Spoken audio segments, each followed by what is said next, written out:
નમો હરિયંતાણમ, નમો સિદ્ધાણમ, નમો આયર્યાણમ,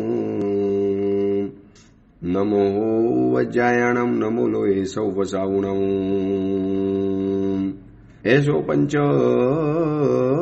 નમુકારો સૌવ પાવપનાસણો, મંગલાણમ ચ સૌવેસી પડમમ વૈ મંગલમ.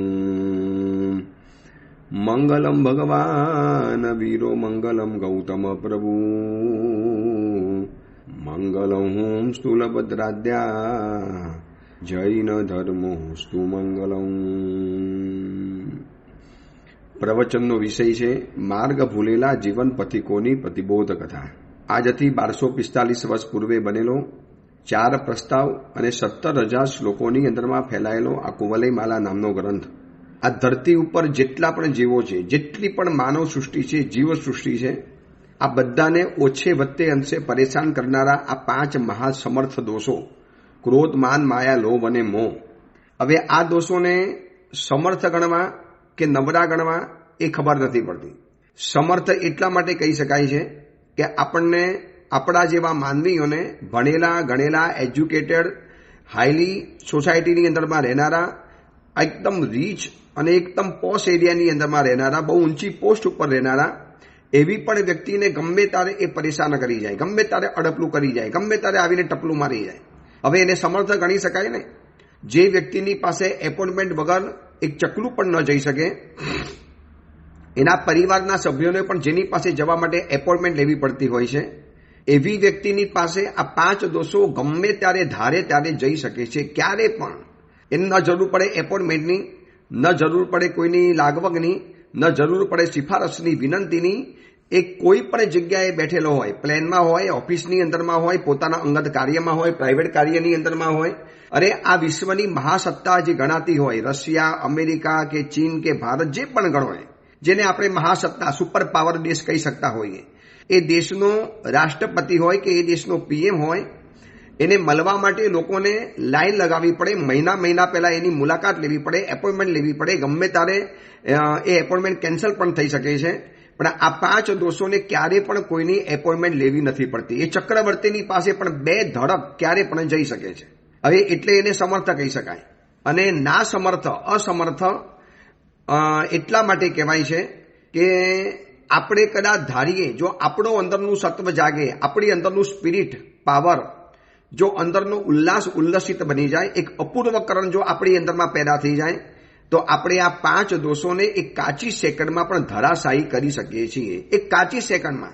એમ કહેવાય છે કે શુક્લ ધ્યાનની જ્યારે અગ્નિ જાગે છે, શુક્લ ધ્યાનની ધારાની અંદરમાં જ્યારે જીવ આગળ વધે છે, ક્ષપક શ્રેણી માંડે છે, અને એ સમયની અંદરમાં એની અંદરમાં જે ભાવધારાની જે આગ પેદા થાય છે, શાસ્ત્રોની અંદરમાં એવું લખ્યું છે કે 9મા પાયાની અંદરમાં જ્યારે શુક્લ ધ્યાન ચાલતું હોય, પૃથક્ત્વ, વિતર્ક, એકત્વ, અવિચાર નામનું જે 9મા પાયાનું જે શુભ ધ્યાન ચાલે છે, એ સમયની અંદરમાં એટલો ભયંકર વિચારનો દાવાનલ, એટલું અપૂર્વકરણ, એટલો ઉલ્લાસ અંદરમાંથી પેદા થતો હોય છે કે એ સમયમાં વિશ્વના સર્વ જીવોના કર્મો અગર એ શુક્લ ધ્યાનની આગની અંદરમાં જો નાખી દેવામાં આવે તો સકલ જીવોના સકલ કર્મો, અનાદિ અનંતકાળથી એકઠા થયેલા સર્વ કર્મો એક અડધી સેકન્ડમાં બળીને ભસ્મીભૂત બની જાય અને એ બધા જ જીવો મોક્ષની અંદરમાં ચાલ્યા જાય. એટલી ભયંકર આગ પેદા થતી હોય છે એ શુક્લ ધ્યાનની ધારામાં. તો પછી આ બધા દોષોનું તો શું તાકાત છે? આ કાચી સેકન્ડની અંદરમાં મગતરા નીચે મૂડી જાય. માટે આપણે સમર્થ છીએ તો એ દોષો અસમર્થ છે, અને આપણે જ્યારે અસમર્થ છીએ ત્યારે દોષો સમર્થ છે. આ એક સમીકરણ છે. જે દિવસે આપણે નબળા પડ્યા તો દોષો આપણી ઉપર હાવી થઈ જવાના, અને જે દિવસે આપણે હાવી થશું, આપણે પાવરફુલ બનીશું, આપણે તાકાતવાન બનીશું, એ દિવસે આ દોષો દૂમ દબાવીને ભાગી જવાના છે. માટે તો જ્ઞાન વિમલ સુરીજીએ આદિનાથ ભગવાનના સત્તુંજયના સ્તવનની અંદરમાં કીધું કે હે બાપલડા પાતિકડા, પાપને બાપડા કીધા છે. હવે પાપ બાપડા હોય જે આપણી ઉપર બાપ બનીને બેઠેલા છે, જે આપણી ઉપર રાજ કરે છે, રોફ મારે છે, આપણી ઉપર સત્તા કરે છે, આપણી ઉપર સત્તાધીશ બનીને બેઠેલા છે, આપણને ગમે ત્યારે નચાવી જાય છે, એવા પણ પાપને કીધું છે કે હે બાપલડા પાતિકડા, હવે તમે શું કરશો? હવે રહીને હવે તમે કેમ રહેશો મારી ઉપર? પાપ કે છે ભાઈ કેમ? જેમ પહેલા રહેતા હતા એવી રીતે અનંતકાલથી તારી ઉપર રાજ કરતો આવ્યો છું ને, તો હજી પણ કરીશ. હવે નહીં કરી શકો. શ્રી સિદ્ધાચલ મેં નયને નિરખ્યો, દૂર જાવું તુમે વહીને. હવે મેં શત્રુંજય સિદ્ધાચલને મેં નજરે નિહારી લીધો છે. શત્રુંજય તીર્થાધિરાજના દર્શન કર્યા છે. શત્રુંજયના દર્શન એટલે મેં મારા આત્મ સ્વરૂપના દર્શન કર્યા. મેં મને પોતાને જોયો, મેં મારી શક્તિને પીછાણી, મેં મારા સત્વને જાણ્યું, મેં મારા પાવરને જાણ્યો, મેં મારી સ્કિલ, મારું સામર્થ્ય મને આજે સમજાણું છે. હવે તમારે અહીંયા રહેવાની જરૂર નથી, તમારે ભાગવું જ પડશે. હું તમને કહું છું તમે ભાગી જાઓ, વરના હું તમને ભગાડી દઈશ. એક સમયે અંગ્રેજો આ દેશની અંદરમાં રાજ કરતા હતા. એમને પણ ઊભી પૂંછડીએ ભાગવું પડ્યું આ દેશને છોડીને. 200-250 વર્ષ આ દેશની અંદરમાં રાજ કરી જનારા અંગ્રેજોને પણ જો ભાગવું પડે છે તો આ દોષો પણ ભાગી શકે છે. આપણે સમર્થ બનવાની જરૂર છે. આપણે સમર્થ નથી માટે એ દોષો સમર્થ છે. આપણે નબળા છીએ તો એ દોષો આપણી ઉપર પ્રભાવવાળા છે. આપણે જે દિવસે પ્રભાવ સંપન્ન બનીશું એ દિવસે દોષો પણ પ્રભાવહીન બની જવાના, એનો પ્રભાવ ખતમ થઈ જવાનો. હવે આ પ્રભાવ પેદા કરવો કેવી રીતે? આવો પાવર, આવી સ્કિલ, આવું સામર્થ્ય, આવો ઉલ્લાસ, આવું જનૂન, આવું જોમ અને જોશ કેવી રીતે પેદા કરવો? બસ એ પેદા કરવા માટે આ ગ્રંથનો સ્વાધ્યાય, આવા ગ્રંથની વાતો, આવા ગ્રંથના પ્રવચનો આપણે જાણીએ, જેથી આપણી અંદરમાં પણ આવી કંઈક શક્તિ અને જનૂન પેદા થાય. કથા દ્વારા આ ગ્રંથ આપણને બધી જ બાબતો સમજાવે છે કે કેવી રીતે આ 5 દોષોથી હારી ગયેલા જીવો કેવી રીતે આ 5 દોષોના મસ્તક ઉપર પગ મૂકી અને સિદ્ધિ ગતિની અંદરમાં જાય છે. એની આખી વાત કથા દ્વારા આ ગ્રંથ બતાવે છે. કથાને ત્યાં સુધી પહોંચ્યા કે સર્વ ધર્મના વિશારદોને બોલાવવામાં આવ્યા. બધા ધર્મના વિશારદો આવ્યા, દરેકે પોતાના ધર્મની વાતો કરી. એમાં સૌથી છેલ્લે શ્વેતાંબર જૈન સાધુઓ જે આવ્યા અને એમના દ્વારા જે વાતો જાણવા માટે મળી, જે ડિટ્ટો શિલાતલની અંદરમાં લખવાની અંદરમાં આવી હતી. એટલે રાજા ઇમ્પ્રેસ બની ગયો, પ્રભાવિત બની ગયો. અને રાજા પૂછે છે કે તમે આ બધી વાતો કેવી રીતે જાણી, તમને કેવી રીતે ખબર પડી? આ બધી તો મારા શિલાપટમાં લખેલી છે. અમે તો ભાઈ આગમ દ્વારા જાણીએ છીએ. અમારા આપતા પુરુષે બનાવેલા જે આગમ છે એની અંદરમાં આત્મવચનો છે અને આત્મવચનો દ્વારા અમે આ બધું બાબતો જાણીએ છીએ. અમને પણ અમારા ગુરુ દ્વારા, જેમ તમને તમારા પિતાજી દ્વારા રાજ્ય મળ્યું છે એમ અમને પણ અમારા ગુરુ દ્વારા આગમો મળ્યા અને આગમ ગુરુ પરંપરાથી મેળવીએ છીએ. અને આ આગમ દ્વારા અમે તમને બધો રસ્તો બતાવ્યો કે કર્મ, પુણ્ય, પાપ, એનું ફલ, પરલોક, આ બધી જ બાબતો એટલી યુક્તિયુક્ત, એટલી દ્રષ્ટાંતની સાથે, એટલા લોજિકલી, એટલું નિર્દોષ વૃત્તિથી આ આગમો રચાયેલા આવ્યા છે. અને આવી આગમોની અંદરમાં આ તો અમે તમને રાજન ખાલી એક થોડી બાબતો બતાવી છે. એકવાર તમે આગમોનું ગહન અધ્યયન કરો, શાસ્ત્રોનો જો ઊંડો અભ્યાસ કરો, તમે પોકારી ઉઠશો કે કેવા અદ્ભુત ગ્રંથો છે, કેવા યુક્તિયુક્ત વિચાર, કેટલા સુપબ અને કેટલા વ્યવસ્થિત વિચારો રહેલા છે. બસ અમે તમને આગમો દ્વારા બતાવ્યું છે. અમારી કોઈ વાત નથી, અમારા પૂર્વ પુરુષો એના જે આત્મવચનો છે, એમના હૃદયમાંથી જે ઉઠેલા જે અનુભવોનો સરવારો એ બધો જ આગમોની અંદરમાં ઝીલાયો.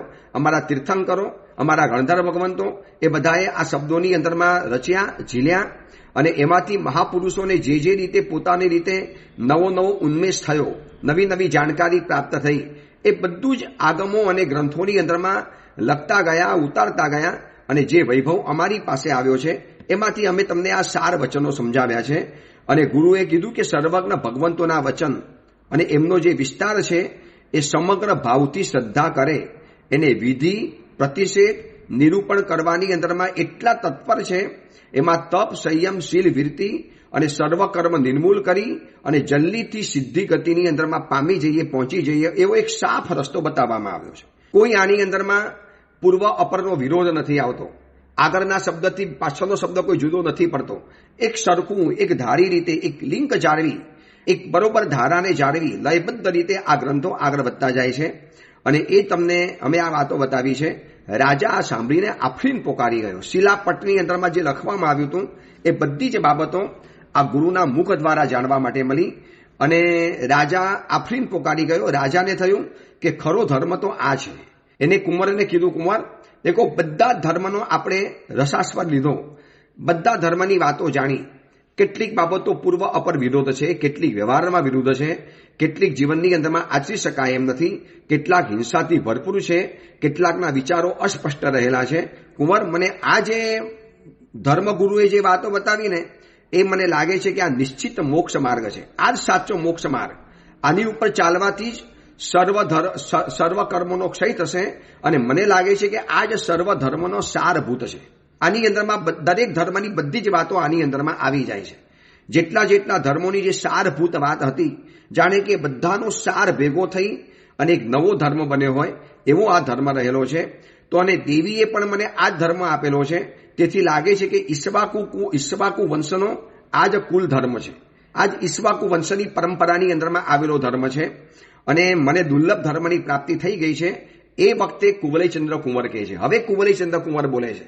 આ વાત કુવલયચંદ્ર કુંવરે પહેલા કીધી હોત ને તો કદાચ રાજાના મગજની અંદરમાં ન બેસત. અવસરે કહેલી વાત દિલની અંદરમાં સચોટ રીતે ગોઠવાઈ જાય, બેસી જાય છે. હવે કુંવર કહે છે કે પિતાજી, આપને હું જણાવું છું કે એ વખતે આપણે જ્યારે ઘોડાની પરીક્ષા કરવા નીકળેલા હતા, નવા ઘોડા આવેલા હતા અને ઘોડા ઉપર આરૂઢ થઈ જ્યારે હું અપહરણ કરાવ્યો, જ્યારે મારું હાઇજેકિંગ થયું અને હું જંગલમાં જ્યારે લઈ જવાયો ત્યારે આ જ ધર્મમાં પ્રતિબોધ કરવા માટે મને જંગલમાં લઈ જવાયેલો હતો. પિતાજી, આ ધર્મના ગુરુ મને મળેલા હતા. જંગલની અંદરમાં પૂર્વ સંગતિવાળા અમારા ગયા ભાવના મિત્ર, ગયા ભાવમાં દેવલોકમાં સાથે હતા એવા મુનિ ત્યાં પણ મને દર્શન થયા. એનો સિંહ અને દેવ વગેરેને પણ મેં ત્યાં જોયેલા હતા. પૂર્વ જન્મની અંદરમાં પણ અમે આ જ ધર્મની આરાધના કરી સ્વર્ગની અંદરમાં ગયા હતા. અમે આ જ ધર્મની આરાધના કરેલી હતી એ ભવની અંદરમાં. અને એ મુનિવરે મને આ જ ધર્મ કુવલય માલાને પ્રતિબોધ કરવા માટે મોકલેલો હતો. મને જે મોકલ્યો હતો ને કુવલય માલાને પ્રતિબોધ કરવા માટે પિતાજી, આ ધર્મ આપવા માટે બતાવેલું હતું. અને વચની અંદરમાં આવતા વચમાં કુવલય માલાના નગર તરફ જતા વચમાં જેટલા દેવો, દાનવો, વિદ્યાધરો, યક્ષો, એ બધાને મેં આ જ પ્રકારના ધર્મને કરતા જોયા છે. અને જે ઓલો પોપટ, રાજ પોપટ, જે દેશની અંદરમાં અમારા જવાના સમાચાર તમને આપેલા હતા, એ પોતે પણ સર્વજ્ઞને આ ધર્મ કરતા જોયેલા હતા. એ પોપટે પણ આ ધર્મ કરતા જોયેલા હતા. બહુ પાપ રજને હરણ કરનારા રજોહરણ જેમની પાસે છે એવા તે મુનિવરે હર્ષતી, એવા તે મુનિવરોને, એટલે આવા ધર્મનું આચરણ કરનારા એવા મુનિવરોને દેવતાઓ પણ વંદન કરે છે. વળી અમે જ્યારે દેવપણાની અંદરમાં હતા ત્યારે અસુરેન્દ્ર, નરેન્દ્ર, દેવેન્દ્ર આ બધાને આ જ ધર્મનો ઉપદેશ ધર્મના તીર્થંકર પરમાત્મા કહેતા હતા. પછી અસુરેન્દ્રો, વ્યંતરો, વિદ્યાધરો મનુષ્યોને હાથ જોડી અને આ ધર્મને સાંભળતા મેં જોયા છે. શરીરને સૂકવી નાખીને કેવળ જ્ઞાન ઉત્પન્ન કરી અને શાશ્વત સિદ્ધિને પામેલા મહર્ષિઓ પણ મેં આ ધર્મની અંદરમાં જોયા છે. પિતાજી, હું તમને અત્યારે એટલા માટે કહું છું કે મેં તમને પહેલા કીધું હોત પિતાજી તો કદાચ તમને એમ લાગત કે હું એક ધર્મની વાત તમારી સમક્ષ કરીને એ ધર્મનો અનુરાગી છું માટે વાત બતાવું છું. એટલે હું મૌન રહ્યો. નિર્ણય આપને કરવાની મેં છૂટ આપી. હવે જ્યારે આપે નિર્ણય કર્યો છે કે આ જ ધર્મ બરોબર છે, આ જ ધર્મ સારભૂત છે, આ ધર્મની અંદરમાં સર્વ ધર્મોનો સમાવેશ છે, આ ધર્મની અંદરમાં સર્વ બાબતોનો સમન્વય થયેલો છે, તો પિતાજી એટલે હું સમજાવું છું, મેં આ જેટલી પણ દુનિયા જોઈ છે એ દુનિયાની અંદરમાં જેટલા પણ મેં પ્રબુદ્ધ પુરુષો જોયા, આ દુનિયાની અંદરમાં જેટલા પણ ઇન્દ્રો, નરેન્દ્રો, દેવેન્દ્રો, ચક્રવર્તીઓ, જેટલા પણ રાજાઓ જોયા, જેટલા પણ અગ્રગણી પુરુષો જોયા, એ બધા જ પુરુષો આ ધર્મની આરાધના કરનારા મેં જોયા છે. અને આ ધર્મની આરાધના કરી અને બધા જ સિદ્ધિ ગતિને મોક્ષ ગતિની અંદરમાં ગયા છે. માટે પિતાજી આપને વિનંતી કરું છું, જેમ સર્વ તારાઓની અંદરમાં ચંદ્ર શોભે છે એમ સર્વ ધર્મોની અંદરમાં આ ધર્મ ચૂડામણી સમાન છે. વળી પિતાજી, જેમ નીલ રત્ન છે, વજ્ર રત્ન છે, મરકતમણી છે, મુક્તાફલ છે, એવી રત્નોની રાશિથી શોભતા એવા ભવનો હજી કદાચ મળી જશે. વૈભવોથી ઉભરાતા ભવનો હજી મળી જશે. રૂપની અંદરમાં એકબીજાને ટક્કર મારે એવી રૂપ રમણીઓ કદાચ આપણને મળી જશે. શરીરની અંદરમાં હાથી કરતા પણ વધુ બલ હોય એવા બલિષ્ઠ શરીરના બલવાન વ્યક્તિઓ આપણને મળી જવાના. વિશ્વની દરેક સમૃદ્ધિ ધારે ત્યારે આપણને મળી શકે છે. પરંતુ સર્વાંગ સુંદર, સર્વ સુખોને આપનારો, મહાચિંતામણી, અચિંત્ય ચિંતામણી સમાન સિદ્ધિ સુખને આપી શકનારો એવો આ ધર્મ પિતાજી મહા મુશ્કેલીથી, મહાપુણ્યથી મળે છે, બહુ મોટા ભાગ્યથી મળે છે. સ્ત્રીઓનો સમૂહ, વૈભવોનો ઢગલો, કે સત્તા, કે સૌંદર્ય, કે રૂપ રમણીઓ માગો ત્યારે મળી જશે, ઢગલા બંધ મળી જશે. પરંતુ સકલ સંપત્તિના ભોગે પણ આ ધર્મ મળતો હોય તો પિતાજી એક વખત લઈ લેવા જેવો છે. આ ધર્મ ઉપર જ્યારે આપણને મન થયું છે ત્યારે પિતાજી આ બતાવું છું. ખરેખર તમે સદનસીબ છો કે આપને આ ધર્મ બતાવનારા ધર્મ ગુરુઓ મળ્યા. આ પ્રવચન સાંભળનારા બધાને કહું છું કે હું જૈન સાધુ છું માટે આ વાત નથી બતાવતો, કે જૈન ગ્રંથ ઉપર પ્રવચન કરું છું માટે નથી બતાવતો. કેટલાક જૈન ધર્મ નથી એવા પણ મિત્રો આ પ્રવચન સાંભળે છે, એવી વ્યક્તિઓ પણ આ પ્રવચન સાંભળે છે. એમને એમ કહેવાનું કે જૈન સાધુ છું માટે નથી બતાવતો, કે આ જૈન શાસ્ત્રમાં વાત કહી છે માટે નથી બતાવતો. આ વિશ્વના મોટા મોટા આજના સમયના પણ પ્રબુદ્ધ ચિંતકોએ બતાવ્યું છે કે જૈનોના સિદ્ધાંત, એના પ્રિન્સિપલ, એની જે મર્યાદા, એની જે પરંપરા એ એવી અદ્ભુત છે ને કે જો એના રસ્તે વ્યવસ્થિત વ્યક્તિ ચાલે તો સટ્ટઠ ભવાઈ નાઈ કમંતો, 68 ભવથી વધુ સંસાર ન ચાલી શકે. અને આ ગ્રંથની અંદરમાં આ જ વાત બતાવી છે કે સર્વ વસ્તુઓ કદાચ સુલભ છે, વારંવાર મળી પણ જશે. જે વસ્તુ કદાચ દેવ દુર્લભ ગણી શકાય એવી સત્તા, સૌંદર્ય, સંપત્તિ, બાકી જે પણ ગણો એ બધું જ મળી જશે. પરંતુ આ અચિંત્ય ચિંતામણી સમાન એવો ધર્મ નથી મળતો. તો આ પ્રવચન સાંભળનારાને કહું છું કે જ્યારે ધર્મ આપણને જન્મથી મળ્યો છે, ગળથૂંથીમાં મળ્યો છે, તમારા દીકરાઓને જન્મતાની સાથે મળી ગયો છે, એક ભવ્ય પરંપરાની અંદરમાં જ્યારે આપણો જન્મ થઈ ચૂકેલો છે, તો કેમ આપણે એ ધર્મને આરાધવાની અંદરમાં મોડા પડીએ, કાચા પડીએ? કેમ આપણે અંદરથી ઉલ્લસિત ન બનીએ? કેમ એક જનૂન પેદા ન થાય? બસ ધર્મના સિદ્ધાંતોને મારે વફાદારી રીતે આગળ વધવું છે, મારા પરિવારની અંદરમાં આ ધર્મની પરંપરાને આગળ વધારવી છે. દેવીએ કીધેલો ધર્મ એ મુનિના મુખેથી જ્યારે જાણવા માટે મળ્યો, જ્યારે દેવીએ લખેલા શિલાપટના વચનો અને મુનિએ કહેલા આગમના વચનો બરોબર ટેલી થયા, બરોબર સમાંતર થયા, સમાન રીતે દેખાયા. અને એ રાજાએ ધર્મના ચરણોની અંદરમાં ઝૂકી પડ્યો અને રાજાએ નક્કી કર્યું, હવે હું દીક્ષા સ્વીકારીશ, સંન્યાસ જીવનની અંદરમાં આવીશ, તો આ જ ધર્મનું મારે શરણું હોજો. આ માર્ગ અત્યંત દુર્લભ છે અને મને આ ધર્મ મળી ગયો છે. બહુ રાજ્ય ભોગ્યું, બહુ પરિવારો સાથે રહ્યો, રાજ્યની ચિંતા બહુ કરી, જ્યાં સુધી જવાબદારી હતી ત્યાં સુધી બધી જ નિભાવી લીધી. બસ હવે બેટા તું મોટો થઈ ચૂકેલો છે, આ રાજ્ય વ્યવસ્થા તને આખી ભરાવી, બધી જ રાજ્યની વ્યવસ્થા તને સમજાવી અને હું આ ધર્મની અંદરમાં દીક્ષિત થવા માટે જાઉં છું. પછી રાજાએ એ ગુરુઓને પ્રણામ કર્યા, શ્વેતાંબર મુનિવરોને પ્રણામ કર્યા. કીધું ગુરુજી આપ આપના ઉતારે જઈ શકો છો, આપ કયા સ્થળની અંદરમાં ઉતર્યા છો એ મને બતાવી દો.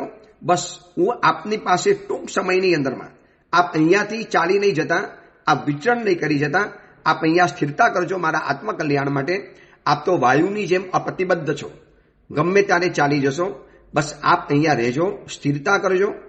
અને મને જે સંયમ જીવન લેવાના જે ભાવ જાગ્યા છે, બસ મારે આપના ચરણોની અંદરમાં આવવું છે. આપ કઈ જગ્યાની અંદરમાં ઉતર્યા છો એટલું બતાવી દો. ગુરુ ભગવંતોએ બહુ સંયમી સ્વરે કીધું, ઉદ્યાનની બહાર કુસુમ ઘર નામનું ચૈત્ય છે, એની અંદરમાં અમારો ઉતારો છે, આપ ત્યાં આવી શકો છો. વિચારી લેજો, એક રાજા દીક્ષિત થવા માટે તૈયાર થયો છે. રાજા સ્વયં સામેથી સંયમ જીવન લેવાની વાત કરે છે અને સંયમ જીવનનો માર્ગ આવો જ હોય.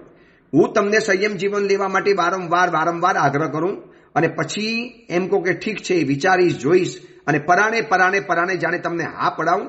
અને એક મુમુક્ષુ એવો હોય કે જે સામેથી આવીને કે બસ મારે આત્મકલ્યાણ કરવું છે, આપના ચરણોની અંદરમાં મારે જીવન સોંપવું છે, આપના ગુરુકુલ વાસની અંદરમાં મારે શિષ્ય ભાવ સ્વીકારવો છે. કેટલી એક મધુરી વાત બની જાય. રાજા આટલા મોટો અયોધ્યા નરેશ, કુતવર્મા રાજા, કુવલયચંદ્ર કુંવરના પિતાજી જ્યારે પોતે સંયમ જીવન દીક્ષિત લેવાના ભાવ કરે છે, પણ મુનિ એટલા સ્વસ્થ છે, એટલા ઠરેલ છે, એટલા સ્થિત પ્રજ્ઞ છે, એટલા આત્મ સ્વરૂપની અંદરમાં અવતરેલા છે કે ઠીક છે, ચહેરો જેવો હતો એવો જ પ્રસન્ન ચહેરો પહેલેથી હતો. યથેચ્છમ કુરુ, બસ આટલો શબ્દ બોલીને મુનિવર નીચી નજરે ચાલી ગયા છે. એમ નથી કીધું આ જલ્દી આવજો, અહીંયા જ આવજો, બીજે કાંઈ નહીં જતા, અમારો ધર્મ સાચો છે, અમારી પાસે લેવા જેવી છે, જો બીજે કાંઈ સંયમ જીવન લેવા જેવું નથી, બીજા તો આવા છે ને બીજા તેવા છે, બીજાની બધી નબળી વાતો કરી. પોતાની લીટીને મોટી કરવાની છૂટ છે, પણ બીજાની લીટીને નાની કરીને નહીં. આજે એવું ચાલતું હોય છે, પોતાની લીટી મોટી કરવા માટે બીજાની લીટીને ભૂસી નાખવામાં આવે, અથવા તો એની નીચે બરોબર પોતાની લીટી મોટી કરી દેવાની અંદરમાં આવે. આ ન ચાલી શકે. એટલે સાચો સ્થિતપ્રજ્ઞ આત્મા હોય, આત્મભાવની અંદરમાં ઠરેલો હોય, આત્મ સ્વરૂપની અંદરમાં રહેલો હોય, સાચું અધ્યાત્મ જે વ્યક્તિ જાણતો હોય, એ એક જ કે જયેચ્છમ કુરુ, જેવી તમારી ઈચ્છા, જેવું તમારું આત્મકલ્યાણ કરવાની ભાવના હોય, તમે આવશો ત્યાં સુધી અમે અમારી આત્મ સાધનાની અંદરમાં લીન બની જશું. હવે આટલો મોટો રાજા દીક્ષા લેવાનો છે, ન એનો ચહેરા ઉપર હરખ છે, ન એનું ચહેરા ઉપર ખુશીની એક રેખા પ્રગટે છે. એક આત્મકલ્યાણ કરનારો મુમુક્ષુ આત્મા આવશે તો આત્મકલ્યાણ કરીશું, અને નહીં આવશે તો અમે અમારું આત્મકલ્યાણ કરીશું. કેવી ઉત્તમ અને ઉચ્ચ ભાવના આ મુનિવરોના હૃદયની અંદરમાં વહેતી હોય છે. રાજાએ તો મુનિવરોને વિનંતી કરી કે આપ જઈ શકો છો. મુનિવર નીચી નજરે નીકળી ગયા છે. આ બાજુ રાજાએ મહેલની અંદરમાં આવી અને મંત્રીઓને, સામંતોને બધાને ભેગા કર્યા અને બધાને કીધું કે બધા આવી પહોંચો, આપણે યોગ્ય રાજ્યની વ્યવસ્થા કરવી છે. હવે દીક્ષા લેતા પહેલા એક આટલા મોટા રાજાને રાજ્ય કેવી રીતે વાઇન્ડ અપ કરવું, કેટલું વિસ્તરેલું રાજ્ય છે, કેટલા વર્ષોથી રાજ્ય ભોગવી રહેલા છે, આ બધાનો વ્યવસ્થા, આ બધાનો આખો હવાલો જ્યારે રાજકુંવરને સોંપવાનો છે ત્યારે શું વાતો કરી છે. રાજાએ પણ સન્માન કરવા યોગ્યનું સન્માન કર્યું. રાજ દરબાર બોલાવ્યો, જેટલી વ્યક્તિઓનું સન્માન કરવા જેવું હતું એ બધાનું સન્માન કર્યું. પૂજનીયોની પૂજા કરી. કેટલીક વ્યક્તિઓ સન્માન કરવાની યોગ્ય હોય છે, એનું સન્માન કરી લેવાનું. એક વ્યક્તિને જ્યારે નવા ધર્મની અંદરમાં પ્રવેશ કરવો છે, ગૃહસ્થ ધર્મને છોડી હવે જ્યારે સમણ ધર્મની અંદરમાં એન્ટ્રી કરવી છે, ત્યારે એને શું કરવું પડતું હોય છે. સન્માન કરવા યોગ્યનું સન્માન, પૂજા કરવા યોગ્યની પૂજા કરી, વંદનીયને વંદન પણ કરી લીધા. કેટલીક વ્યક્તિઓ સન્માનને યોગ્ય હોય છે, કેટલીક વ્યક્તિઓ પૂજાને યોગ્ય હોય છે, કેટલીક વ્યક્તિઓ વંદનને યોગ્ય હોય છે. મળવા યોગ્યને મળી પણ લીધું. જેટલા લોકોને મળવાનું હતું, જે વાત કરવાની હતી, આ પણ એક જવાબદારી છે, વ્યવહાર છે. રાતોરાત છોડીને ભાગી નથી જવાતું. રાજા સમજે છે કે જે મારું આત્મકલ્યાણ કરવું છે, તો આ પ્રજા પણ મારી પુત્રવત છે, એ પ્રજાને પણ મારે યોગ્ય હાથની અંદરમાં સ્થળાંતર કરાવવું પડશે, હસ્તાંતર કરાવવું પડશે, એને યોગ્ય હાથની અંદરમાં સોંપવા પડશે. એટલે મળવા યોગ્યને મળી પણ લીધું, રમવા યોગ્યને રમાડી પણ લીધું. જે વ્યક્તિઓ સાથે રમવાનું હતું, જે પણ હતું એ બધું જ કરી લીધું. રજા યોગ્યની રજા પણ લઈ લીધી. જેટલી વ્યક્તિઓની રજા લેવાની હતી, મંત્રી, સામંત, પુરોહિત, રાણીઓ, આ બધાની યોગ્ય રજા લઈ લીધી. કરવા યોગ્ય બધા જ કાર્યો કરી લીધા. ભક્ષણીયનું ભક્ષણ કરી લીધું. જે ભોજન આરોગવા જેવું હતું, એનું જે દીક્ષા પહેલા જે અત્તર વાયણું કહેવાય, છેલ્લું વાયણું, એ બધું જ કરી લીધું. સર્વથા પુત્ર, મિત્ર, કલત્ર, નોકર, સૈનિક, ભોગિક, નરેન્દ્ર સમુદાય યથાયોગ્ય બધું જ કરીને, બધાને બધી રીતે વ્યવસ્થા કરીને ભંડારમાં પણ જઈ આવ્યા. રાજ ભંડારમાં, રાજકોષની અંદરમાં, કે અક્ષય ધનનો ઢગલો પણ જોયો કે મારા ગયા પછી ધન ખાલી નથી થઈ જવાનું ને. આવનારા રાજાને ધનની તકલીફ પણ ન પડવી જોઈએ. પૃથ્વી પરિમાણ જેટલા ધનનું છે એ બધું જ, કેટલું રાજ્ય છે, કઈ સુધી છેલ્લી સીમા છે, કેટલું છે, કુવલય ચંદ્ર કુંવરને બધી જગ્યાએ સાથે રાખી અને રાજા આ બધી જ વ્યવસ્થા કરે છે. કેટલો વ્યવહાર ધર્મ બતાવેલો છે. નિશ્ચય ધર્મની અંદરમાં પ્રવેશ કરતા પહેલા વ્યવહાર ધર્મનું અવશ્ય મેં પાલન કરવું પડે. કે પૃથ્વી આપણી અહીંયા સુધી છે, આપણી રાજ્યની છેલ્લી સીમા આ જગ્યા સુધીની અંદરમાં છે. 4 દિશાની જેટલી પણ પૃથ્વી સીમા હતી એ બધું જ કરી દીધું. આનાથી કોઈને સુખ મળશે એમ માનીને સર્વ અધિકારીઓને આજ્ઞા કરી કે જેખો 3 રસ્તા, 4 રસ્તા, ચૌટા, મહામાર્ગ, શૃંગાટક, શેરીના નાકા, ઉદ્યાન, દેવમંદિર, મઠ, તલાવ, વાવ, બંધ, આ વગેરે દરેક જગ્યાની બધી જ વ્યવસ્થા સોંપી દીધી. અને દરેક જગ્યાની અંદરમાં ઢંઢેરો પીટાવો. જે કોઈ મારા જીવ સિવાય, માત્ર મારા જીવ સિવાય જે પણ કાંઈ પણ માગશે એ બધી જ વસ્તુ રાજા તમને આપી દેવા તૈયાર છે. અને બધી જગ્યાએ ઢંઢેરો પીટાવાની અંદરમાં આવ્યો. શબ્દ પણ કેટલો વ્યવસ્થિત મૂક્યો છે. મારા જીવ સિવાય જેટલું પણ માગશે બધું આપી દેવામાં આવશે. આને વર્ષીદાનનું ટાઈપ, જેમ એક જાતનું બેઠું વર્ષીદાન. જેટલા પૈસા માગે, જે પણ માગે બધું એને આપી દેવાનું. કોઈ કે આટલું દેવું છે, કોઈ કે આટલું મકાન બાકી છે, કોઈ કે આટલી ચીજ બાકી છે, તો એ રીતે બધું આપી દેવાની અંદરમાં આવ્યું. અને એ પ્રમાણે ઘોષણા કરાવી. જેને જે ગમતું હતું બધું જ દાન આપી આ દીક્ષા લેવાની પૂર્વ તૈયારી રાજા કરી રહેલા છે. સ્નાન કર્યું, પવિત્ર બન્યા, સુગંધી ઉત્તમ દ્રવ્યનું વેલેપણ કર્યું. સર્વ અલંકારથી શોભતા એવો રાજા સુંદર પુષ્પોની માલાને પહેરી અને રાજા દેવની પૂજા કરવા માટે ગયો. મંદિરની અંદરમાં પરમાત્માની પૂજા કરી. શિવિકા રત્નની અંદરમાં આરૂઢ થયા.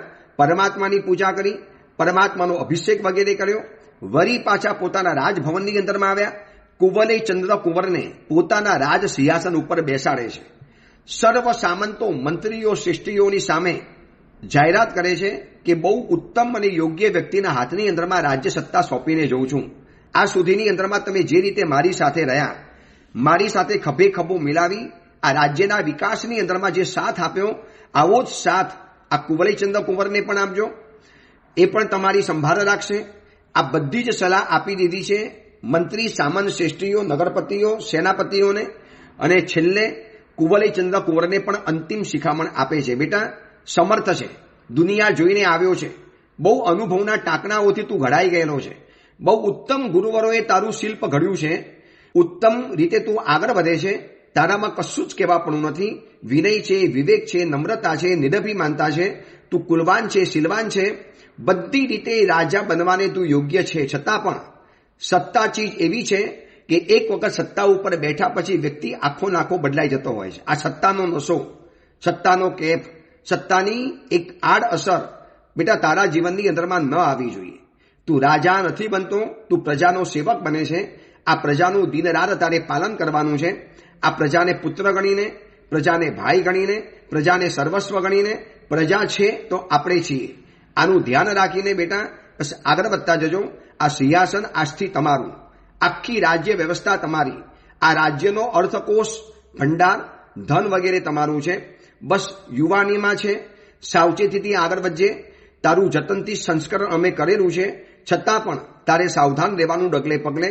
દિવસ રાત પ્રજાના આત્મકલ્યાણ માટે, પ્રજાની ચિંતા માટે જાગૃત રહેજે. બધી જ બધાને શિખામણો આપી દીધી, બધાને બધું જ કરી લીધું. સર્વ યોગ્ય કીધું ને, રમવા યોગ્ય રમ્યું, પૂજા અંગે પૂજા કરી, મળી લીધું, કરી લીધું. હવે છેલ્લે વળી પાછા શિવિકાની અંદરમાં બેસી અને રાજા સપરિવાર સાથે કુસુમઘર ઉદ્યાનની અંદરમાં આવી પહોંચ્યા છે.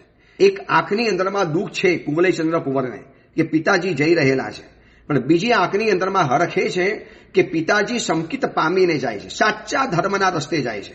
જે રસ્તો ધર્મનો સાચો છે, એકદમ પરફેક્ટ રસ્તો, એમાં મિનમેક ફરક નથી, એવા સત્ય પંથે પિતાજી ચાલી રહેલા છે. પિતાજી આત્મકલ્યાણ કરે છે. પિતાજીએ આ સુધીની અંદરમાં પરિવારની ચિંતા કરી, રાજ્યની ચિંતા કરી. પુત્ર હોય તો આવો હોય. આજે હું કેટલાય એવા પિતાજીઓને જોઉં છું કે જે સંયમ જીવન માટે ઝૂરે છે.